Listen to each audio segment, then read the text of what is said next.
안녕하세요, 여러분. 오늘 제가 들려드릴 이야기는 제 인생에서 가장 힘들었지만 동시에 가장 값진 깨달음을 얻었던 시간에 대한 이야기입니다. 저는 지금 서울대학교 경영학과 2학년에 재학 중인 김민준이라고 합니다. 하지만 여기까지 오는 길이 정말 순탄하지 않았어요. 제가 서울대에 합격하기까지 총 3번의 수능을 받고 마지막 수능을 불과 3개월 앞두고 제 인생을 완전히 바꿔놓은 한 가지를 발견했습니다. 이 이야기를 시작하기 전에 저는 여러분께 말씀드리고 싶어요.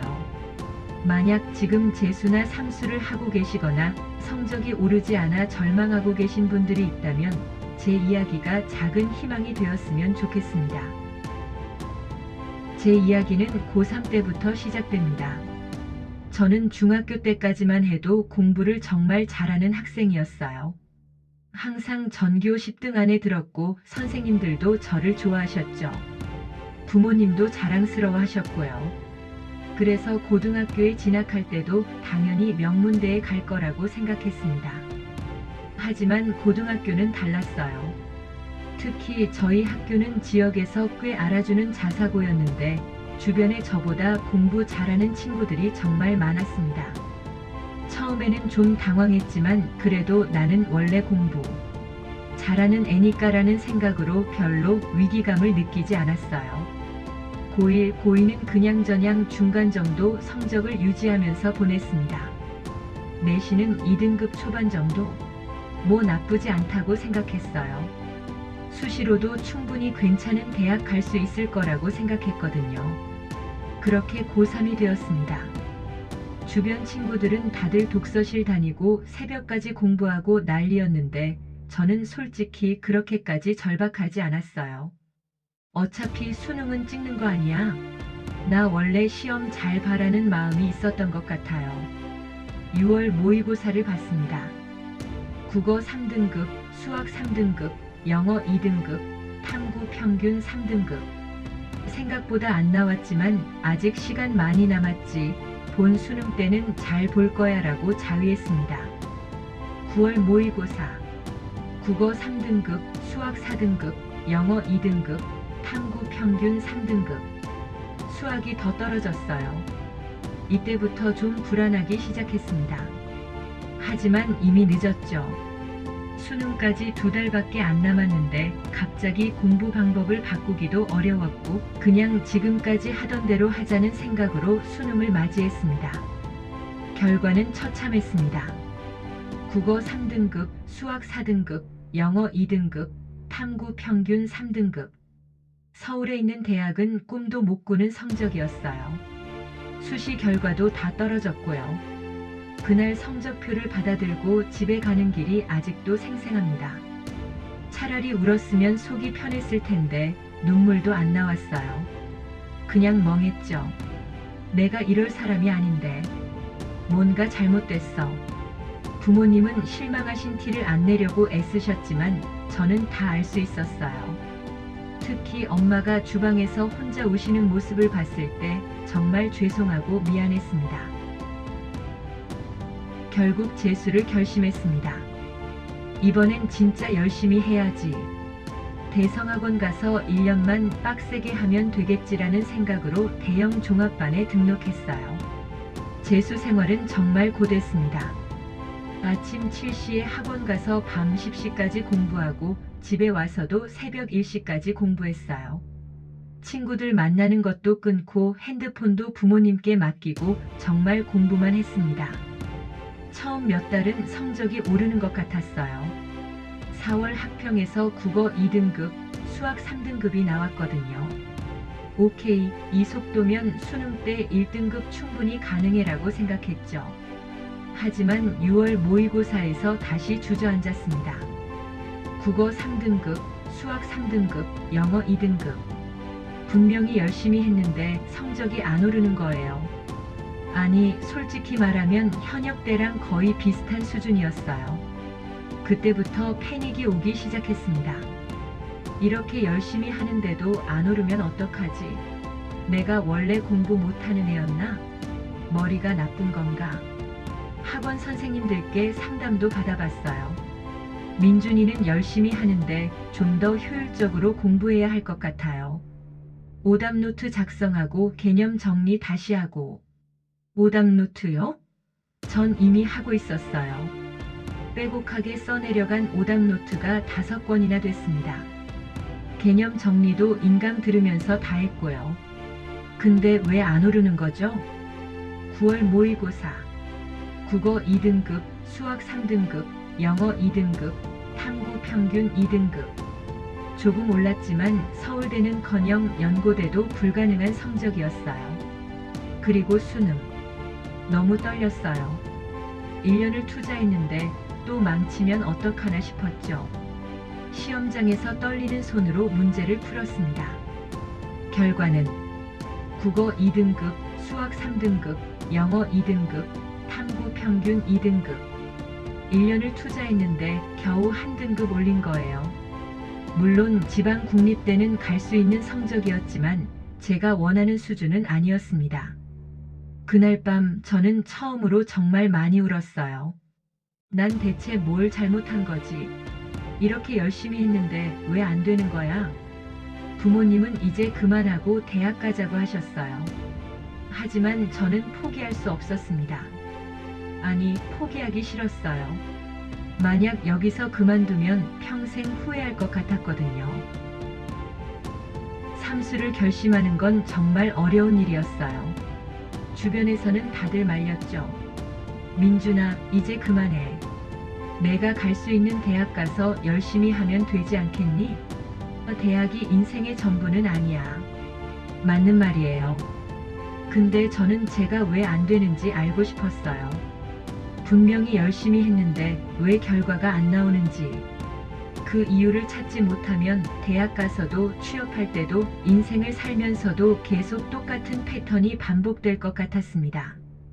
그래서 부모님께 정말 간곡히 부탁드렸어요. 마지막으로 한 번만 더 기회를 주세요. 이번에도 안 되면 제가 가는 대학 가겠습니다. 제발요. 부모님은 한숨을 푹 쉬시더니 결국 허락해 주셨어요. 대신 조건이 있었습니다.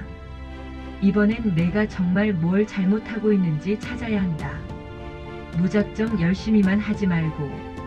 그 말이 제 마음에 깊이 새겨졌어요. 삼수를 시작했지만 사실 막막했습니다. 어떻게 해야 할지 몰랐거든요. 작년처럼 그냥 열심히 하면 될까? 아니, 그건 이미 실패한 방법이잖아. 3월부터 6월까지는 작년과 비슷하게 공부했어요. 학원 다니고 문제 풀고 오답노트 쓰고. 하지만 6월 모의고사 결과를 보는 순간 제 심장이 철렁 내려앉았습니다. 국어 2등급, 수학 3등급, 영어 2등급, 탐구 평균 2등급. 작년이랑 똑같았어요. 아니, 어쩌면 약간 더 떨어진 것 같기도 했고요. 3개월을 공부했는데 전혀 변화가 없었습니다. 그날 집에 오는 길에 한강을 지나가게 됐는데 난간에 기대서서 한참을 그냥 서 있었어요. 나는 대체 뭘 하고 있는 거지? 2년을 투자했는데 제자리 걸음이잖아. 정말 포기하고 싶었습니다. 그냥 수능 안 보고 편입이라도 준비하거나 아니면 지금이라도 대학 가는 게 낫지 않을까? 21살이에요. 제 친구들은 벌써 대학 1학년 마치고 2학년 되는데 저는 아직도 수험생이에요. 그렇게 방황하던 7월의 어느 날이었습니다. 학원 자습실에서 공부하다가 너무 답답해서 잠깐 휴게실로 나왔어요. 거기서 우연히 한 선배를 만났습니다. 그 선배는 작년에 학원에서 봤던 분이었는데 서울대 의대를 간 전설적인 선배였어요. 재수에서 수능 국어 1등급, 수학 1등급, 영어 1등급, 과탐 둘 다 1등급 받아서 의대 간 케이스였죠. 근데 그 선배가 후배들 응원하러 학원에 들렀다가 저를 봤나 봐요. 제 표정이 안 좋았는지 먼저 말을 걸어주셨습니다. 형 기억나세요? 작년에 같은 반이었는데. 의대 가셨다며요? 아, 맞다. 민준이지? 그래, 넌 삼수하는 거야? 네. 근데 잘 안 되네요. 선배는 잠시 저를 빤히 쳐다보더니 이렇게 물었습니다. 너 지금 하루에 몇 시간 공부해? 12시간요. 문제 하루에 몇 개나 풀어? 국어 지문 10개 정도, 수학 문제 50개 정도, 영어는 듣기 빼고 독해 지문 15개 정도요. 선배가 고개를 끄덕이더니 이렇게 말했어요. 양은 많이 하네. 근데 하나만 물어볼게. 너 문제 풀 때 정답 맞으면 그냥 넘어가지? 네. 당연한 거 아니에요? 그 순간 선배가 한숨을 푹 쉬더니 이렇게 말했습니다. 그거야. 내가 성적이 안 오르는 이유. 저는 무슨 말인지 이해가 안 됐어요. 정답 맞으면 넘어가는 게 당연한 거 아닌가요? 틀린 문제나 다시 봐야 하는 거 아닌가요? 선배는 제 표정을 보고 휴게실 테이블에 앉으면서 저한테도 앉으라고 했어요. 민준아, 내가 재수 초반에도 너처럼 공부했어. 문제 엄청 많이 풀고 틀린 것만 오답 노트에 정리하고. 근데 성적이 안 올랐어. 6월 모평 때 2등급, 3등급 이랬거든. 그럼 어떻게 하셨어요? 7월에 우연히 깨달았어. 정답을 맞췄다고 해서 그 문제를 완전히 이해한 게 아니라는 걸. 운으로 맞춘 것도 많고 얼떨결에 맞춘 것도 많더라고. 저는 그 말을 듣는 순간 뭔가 머리를 한 대 얻어맞은 느낌이었어요. 선배는 계속 이야기했습니다. 예를 들어 수학 문제를 풀 때 답이 3번이 나왔어. 근데 왜 3번인지 정확히 설명할 수 있어? 왜 1번은 안 되는지, 왜 2번은 안 되는지, 4번과 5번은 뭐가 다른지 말할 수 있어? 잘 모르겠는데요. 그럼 그 문제 이해 못한 거야. 국어도 마찬가지야. 지문 읽고 답 골랐는데 정답이 맞았어. 근데 왜 그게 정답인지, 지문의 어느 부분에서 그 근거를 찾을 수 있는지 정확히 설명할 수 있어? 저는 아무 말도 할 수 없었어요. 그냥 느낌으로 풀었거든요. 선배가 말을 이었습니다. 나도 처음엔 그랬어. 근데 7월부터 공부 방법을 완전히 바꿨어. 정답을 맞춘 문제도 무조건 다시 봤어. 왜 이게 정답인지 모든 선택지를 하나하나 분석했어. 그게 진짜 공부야. 그럼 문제를 적게 푸신 거예요? 하루에 국어 지문 5개, 수학 문제 20개 정도. 대신 하나를 풀더라도 완전히 씹어먹었어. 그 문제에서 나올 수 있는 모든 걸 추출했지. 저는 그 말을 듣고 정말 충격을 받았어요. 제가 지난 2년 동안 공부라고 생각했던 게 사실은 공부가 아니라 그냥 문제풀이 노가다였던 거예요. 선배는 마지막으로 이렇게 말했습니다. 민준아, 지금 8월 초니까 수능까지 딱 100일 남았어. 100일이면 늦은 것 같지? 근데 제대로만 하면 충분해. 내가 작년에 7월부터 이렇게 공부해서 올린 거야. 너도 해봐. 양을 반으로 줄이고 대신 질을 2배로 높여. 선배와 헤어진 후 저는 그날 밤 잠을 설쳤어요. 선배 말이 계속 머릿속에 맴돌았거든요. 정답을 맞췄다고 해서 이해한 게 아니다. 왜 이게 정답인지 설명할 수 있어야 한다. 다음 날부터 저는 완전히 다른 방식으로 공부하기 시작했습니다. 먼저 국어부터 바꿨어요. 예전에는 지문 하나당 10분 안에 풀고 넘어갔다면 이제는 30분씩 걸렸어요. 문제를 풀고 나서 정답을 확인하기 전에 먼저 제 생각을 노트에 적었습니다. 이 문제의 정답은 3번이다. 왜냐하면 이 문단의 작가는 현실의 부조리를 은유적으로 표현했다는 부분에서 알 수 있기 때문이다. 1번이 오답인 이유는 직접적으로라는 표현이 틀렸고 2번이 오답인 이유는 이런 식으로 모든 선택지를 분석했어요. 그리고 나서 해설지를 봤습니다. 놀라운 일이 일어났어요. 제가 정답을 맞춘 문제의 30%는 사실 제대로 이해하지 못하고 맞춘 거였어요. 운이 좋아서 맞춘 거거나 다른 선택지가 너무 명백히 틀려서 속어법으로 맞춘 거였죠. 수학도 마찬가지였습니다. 답이 나왔다고 바로 다음 문제로 넘어가지 않았어요. 이 문제는 미분을 이용한 최대값 문제다. fx형이 되는 지점을 찾고 이게 도함수로 극대인지 확인했다. 만약 문제에서 최소값을 물었다면, 만약 정의역이 달랐다면, 이런 식으로 하나의 문제를 여러 각도로 뜯어봤어요. 그 문제에서 변형될 수 있는 모든 경우의 수를 생각해봤죠. 처음 일주일은 정말 힘들었어요. 하루에 푸는 문제 수가 확 줄어드니까 불안했거든요. 이렇게 적게 풀어도 되나?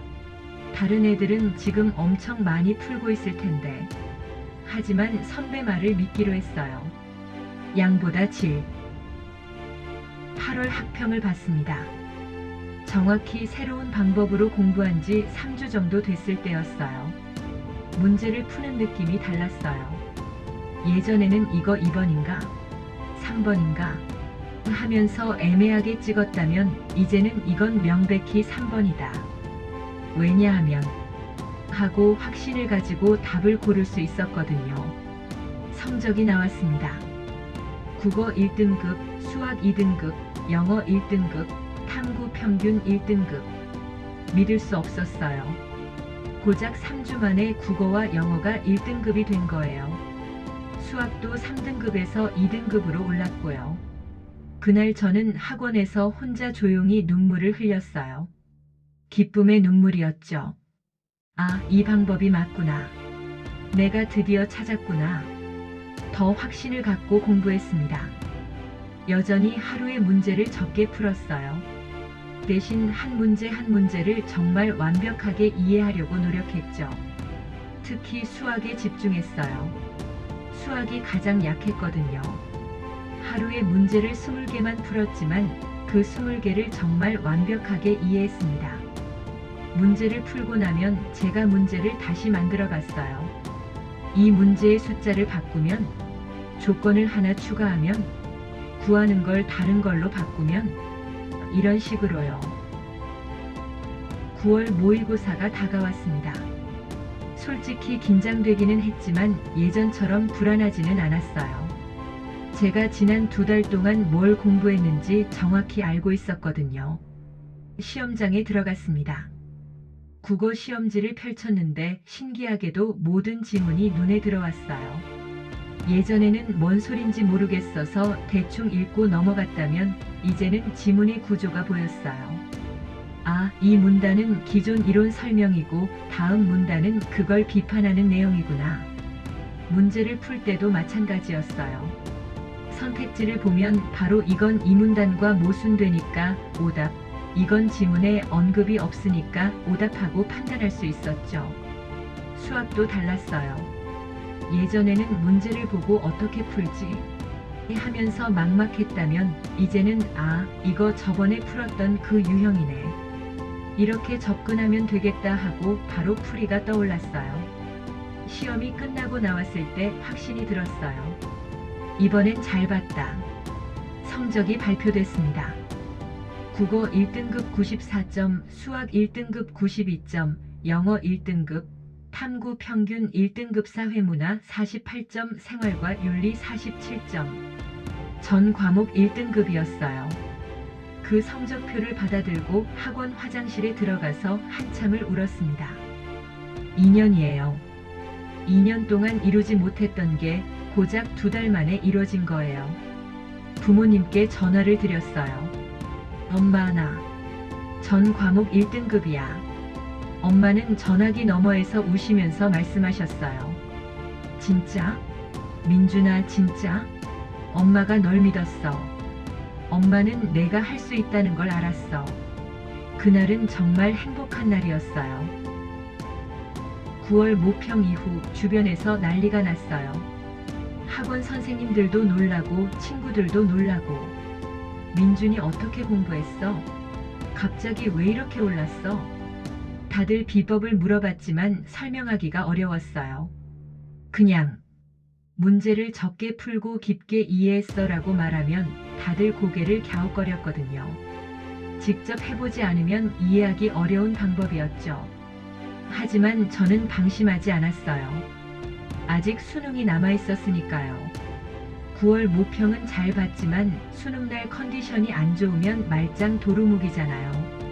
마지막 2달은 제가 지금까지 공부한 것들을 정리하는 시간으로 보냈습니다. 새로운 문제집을 사서 푸는 게 아니라 그동안 풀었던 문제들을 다시 보면서 완벽하게 내 것으로 만들었어요. 특히 수학에 집중했습니다. 수학이 가장 변별력이 크니까요. 지난 2달 동안 풀었던 문제가 약 1000문제 정도 됐는데 그 1000문제를 다시 다 풀어봤어요. 신기하게도 예전에 맞췄던 문제 중에서도 다시 풀어보니 틀리는 것들이 있더라고요. 아, 이건 내가 제대로 이해 못했구나 싶어서 그 개념을 다시 공부했죠. 국어는 EBS 연계 교재를 완벽하게 분석했어요. 연계가 50%니까 이건 놓칠 수 없는 부분이었죠. 지문 하나하나를 읽으면서 이 지문에서 뭘 물어볼 수 있을까? 하고 제가 직접 문제를 만들어 봤어요. 그러고 나서 실제 문제랑 비교해 보는 거죠. 재밌는 건 제가 만든 문제가 실제 문제랑 거의 비슷하더라고요. 그만큼 제가 출제자의 의도를 이해하게 됐다는 뜻이었죠. 탐구 과목도 마찬가지였어요. 사회 문화와 생활과 윤리 교과서를 처음부터 끝까지 3번씩 정독했습니다. 그리고 기출문제를 분석하면서 이 개념은 이런 식으로 출제되는구나 하는 패턴을 익혔어요. 10월 학평에서도 전 과목 1등급이 나왔습니다. 이제는 확신이 생겼어요. 나는 할 수 있다.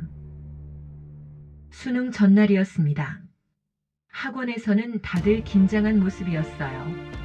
어떤 애들은 새벽까지 공부하겠다고 하고 어떤 애들은 불안해서 계속 문제만 풀고 있었죠.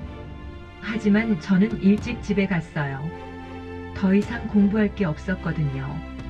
제가 지난 3달 동안 한 공부를 믿었어요. 집에 오는 길에 그 선배한테 문자를 보냈습니다. 형, 덕분에 여기까지 왔어요. 내일 잘 보고 올게요. 선배가 바로 답장을 보내왔어요. 민준아, 너는 이미 충분히 잘했어. 내일은 그냥 내가 지금까지 공부한 걸 보여주기만 하면 돼. 긴장하지 말고 자신감 가지고 해. 넌 할 수 있어. 그 문자를 보고 마음이 편해졌어요. 집에 와서 엄마가 해주신 저녁을 먹고 평소보다 일찍 잠자리에 들었습니다. 긴장은 됐지만 불안하지는 않았어요. 내일 잘 볼 거야라는 확신이 있었거든요. 아침에 일어났을 때 날씨가 좋았어요. 하늘이 맑고 깨끗했죠. 좋은 징조 같았습니다. 엄마가 정성껏 준비해 주신 아침을 먹고 시험장으로 향했어요. 시험장은 제가 다녔던 고등학교였습니다. 익숙한 곳이라 그런지 더 긴장이 안 되더라고요. 시험장에 들어가서 자리에 앉았습니다. 주변을 둘러보니 다들 긴장한 표정이었어요. 어떤 애는 막판까지 책을 보고 있었고 어떤 애는 불안한 듯 계속 다리를 떨고 있었죠. 저는 심호흡을 크게 했어요. 나는 할 수 있다. 지난 3달 동안 정말 열심히 했잖아. 믿어, 민준아. 드디어 1교시 국어 시험이 시작됐습니다. 시험지를 받아들고 펼쳤어요. 첫 지문은 기술 지문이었는데 EBS 연계였어요. 오케이. 이건 내가 완벽하게 분석했던 거야. 문제를 풀기 시작했습니다. 신기하게도 모든 게 술술 풀렸어요. 지문이 이해되고 선택지가 명확하게 보였죠. 예전 같았으면 이게 답인가? 저게 답인가? 하면서 고민했을 텐데 이제는 확신을 갖고 답을 고를 수 있었어요. 이건 이 문단의 이 부분에서 명확히 설명되니까 정답이야. 시간도 딱 맞았어요. 5분 전에 모든 문제를 다 풀고 마킹 검토까지 끝냈죠. 시험이 끝나고 나왔을 때 잘 봤다는 확신이 들었어요. 2교시 수학도 마찬가지였습니다. 킬러 문제라고 불리는 29번, 30번도 제가 지난 2달 동안 연습했던 유형이더라고요. 물론 숫자나 조건은 달랐지만 접근 방법은 똑같았어요. 차근차근 풀어나갔습니다. 29번에서 약간 막혔지만 침착하게 다시 처음부터 생각해보니 풀렸어요. 30번도 시간은 좀 걸렸지만 끝까지 포기하지 않고 풀어냈죠. 시험이 끝나고 나왔을 때 손이 떨렸어요. 긴장해서가 아니라 흥분해서였죠. 수학도 잘 봤어. 이거 진짜 될 것 같은데? 점심시간에는 친구들이 다들 수학 어땠어? 29번 풀었어? 하면서 난리였는데 저는 그냥 조용히 도시락을 먹었어요. 다른 사람들 얘기 들으면 괜히 혼란스러워질 것 같았거든요. 3교시 영어는 제일 자신 있었어요. 지난 2달 동안 1등급을 계속 받았으니까요. 듣기도 다 맞았고 독해도 술술 풀렸어요. 4교시 탐구도 문제 없었습니다. 사회문화는 약간 신유형이 나왔지만 기본 개념만 제대로 알면 풀 수 있는 문제였어요. 생활과 윤리도 EBS 연계가 많이 나와서 수월하게 풀었죠. 모든 시험이 끝났습니다. 시험장을 나오는데 하늘이 정말 아름다웠어요. 노을이 지고 있었거든요. 그 노을을 보면서 눈물이 났어요. 끝났다. 정말 끝났다. 나 정말 열심히 했어. 수능이 끝나고 나서는 정말 불안했어요. 시험 볼 땐 잘 본 것 같았는데 시간이 지나니까 혹시 실수한 거 있나? 마킹 제대로 했나? 하는 생각이 계속 들더라고요. 학원에서 가채점을 했는데 국어 94점, 수학 96점, 영어 1등급, 탐구 평균 95점이 나왔어요. 이 정도면 서울대 경영학과도 가능한 점수였죠. 하지만 확신은 없었어요. 가채점이랑 실제 성적이 다를 수도 있잖아요. 그래서 성적 발표 날까지 정말 조마조마했습니다. 12월 초 드디어 성적 발표 날이었어요. 그날 새벽 6시에 눈이 떠졌어요.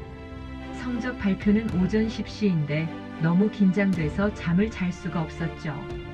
시계를 보면서 시간을 보냈어요. 7시, 8시, 9시. 시간이 정말 안 가더라고요. 드디어 10시가 됐습니다. 떨리는 손으로 컴퓨터를 켜고 성적표 사이트에 접속했어요. 수험 번호를 입력하고 조회 버튼을 눌렀죠. 로딩이 도는 그 몇 초가 정말 길게 느껴졌어요. 그리고 성적표가 떴습니다.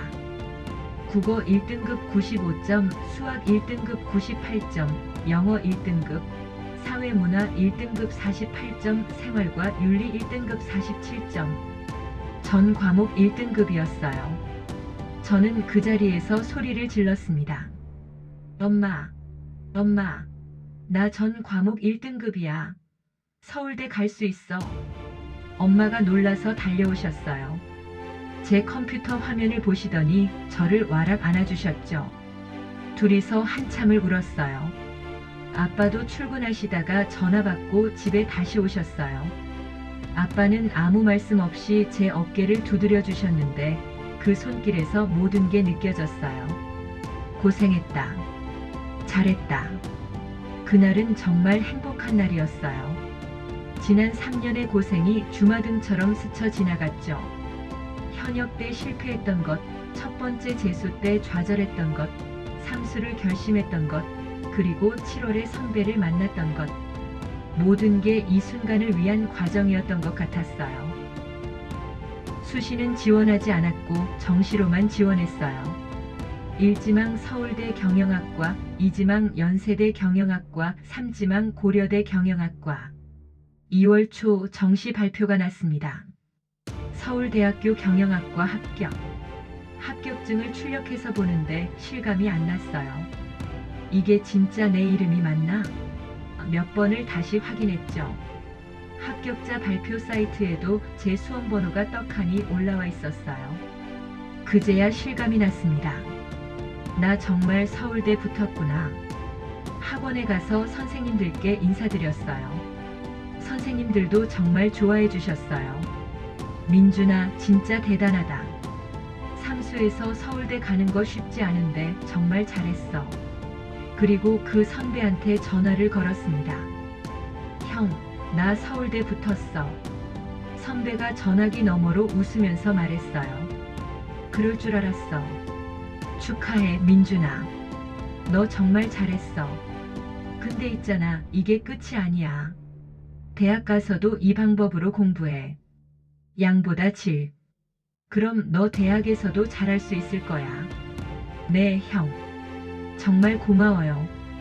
형 아니었으면 저 아직도 헤매고 있었을 거예요. 아니야. 내가 한 거야. 나는 그냥 방향만 알려줬을 뿐이고 실제로 실천한 건 너잖아. 자랑스럽다, 민준아. 그 통화를 끝내고 저는 한참을 멍하니 앉아 있었어요. 정말 많은 생각이 들었거든요. 지금 대학교 2학년이 됐고 이 글을 쓰고 있는 지금도 여전히 그때의 감동이 생생합니다. 제가 이 경험을 통해 깨달은 게 몇 가지 있어요. 첫째, 노력의 방향이 정말 중요하다는 것. 저는 2년 동안 정말 열심히 했어요.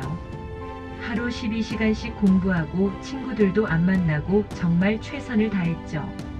근데 성적이 안 올랐어요. 왜냐하면 방향이 틀렸으니까요.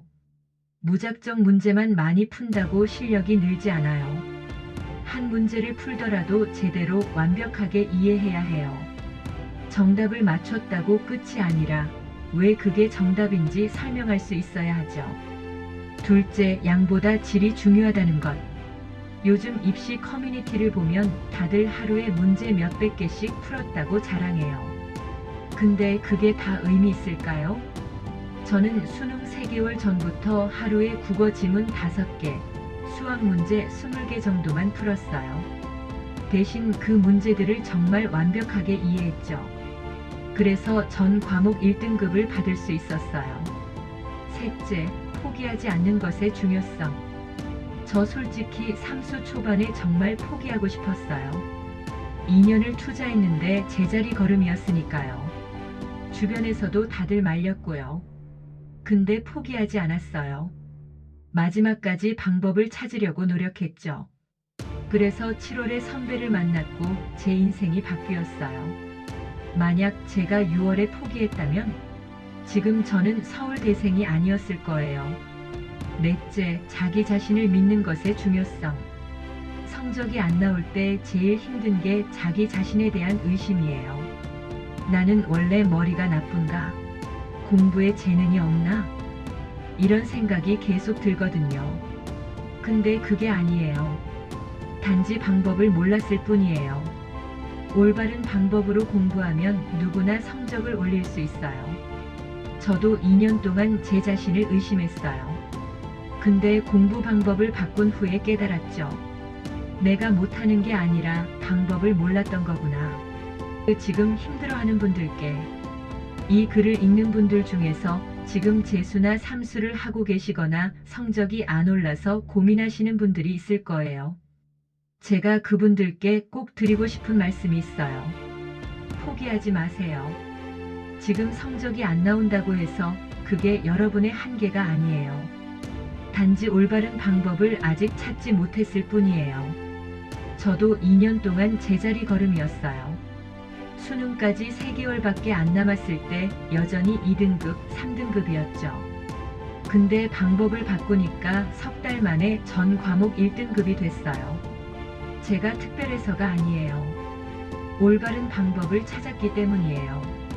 여러분도 할 수 있어요. 진짜예요. 그리고 한 가지 더 공부할 때 이것만은 꼭 기억하세요. 정답을 맞췄다고 해서 그 문제를 이해한 게 아니다. 문제를 풀 때 정답을 맞추는 것이 목표가 아니에요. 그 문제를 완벽하게 이해하는 게 목표예요. 정답이 3번이면 왜 3번인지 설명할 수 있어야 해요. 그리고 왜 1번, 2번, 4번, 5번이 오답인지도 명확하게 설명할 수 있어야 하죠. 한 문제를 풀더라도 그 문제에서 나올 수 있는 모든 걸 추출하세요. 이 문제를 변형하면 어떻게 될까? 이 개념을 다른 방식으로 물어보면, 이 지문의 내용을 다른 상황에 적용하면, 이런 식으로 생각하다 보면 한 문제가 10문제, 100문제의 효과를 낼 수 있어요. 그리고 양에 집착하지 마세요. 다른 애들이 하루에 문제 100개 풀어도 여러분은 20개만 푸세요. 대신 그 20개를 완벽하게 이해하세요. 처음에는 불안할 거예요. 이렇게 적게 풀어도 되나? 하는 생각이 들 거예요. 근데 믿으세요. 한 달만 이렇게 해보세요. 분명히 변화가 느껴질 거예요. 마지막으로. 지금 저는 서울대학교 경영학과에서 정말 즐겁게 생활하고 있어요. 성적도 잘 나오고 좋은 사람들도 많이 만났어요. 가끔 삼수하던 시절을 생각하면 정말 힘들었지만 후회는 안 해요. 오히려 그 시간이 있었기에 지금의 제가 있는 것 같거든요. 그 시간 동안 저는 단순히 공부만 배운 게 아니에요. 인내심, 끈기, 그리고 올바른 방법의 중요성을 배웠어요. 이건 앞으로 제 인생에서 계속 도움이 될 거예요. 요즘도 가끔 그 선배를 만나요. 식사도 하고 이런저런 얘기도 나누죠. 그 선배한테는 정말 감사해요. 제 인생을 바꿔줬으니까요. 그리고 제가 받은 도움을 이제 다른 사람들에게도 주고 싶어요. 그래서 지금도 학원에서 후배들한테 멘토링을 해주고 있어요. 제가 했던 실수를 그 친구들은 하지 않았으면 좋겠거든요. 이 글을 읽는 모든 분들, 특히 지금 힘들게 수험 생활을 하고 계신 분들께 응원을 보냅니다. 여러분도 할 수 있어요. 절대 포기하지 마세요. 지금 성적이 안 나온다고 해서 그게 여러분의 한계가 아니에요. 올바른 방법을 찾으면 반드시 성적은 올라요. 저도 수능 3개월 전까지 2등급, 3등급이었어요. 근데 방법을 바꾸고 전 과목 1등급을 받았어요. 여러분도 할 수 있어요. 화이팅입니다. 에필로그. 이 글을 쓰고 있는 지금 창밖을 보니 벚꽃이 활짝 피어 있어요. 봄이 왔네요. 3년 전 이맘때쯤 저는 삼수를 시작했었죠. 그때는 정말 막막했는데 지금 돌이켜보니 그 시간들이 전부 소중해요. 여러분도 지금은 힘들고 막막하겠지만 언젠가는 돌아보면서 그때가 있었기에 지금의 내가 있구나 라고 생각하는 날이 올 거예요. 그날까지 포기하지 마세요. 그리고 기억하세요. 양보다 질. 정답을 맞추는 것보다 완벽하게 이해하는 것. 이것만 기억하시면 여러분도 반드시 원하는 결과를 얻을 수 있을 거예요. 모두 응원합니다. 감사합니다.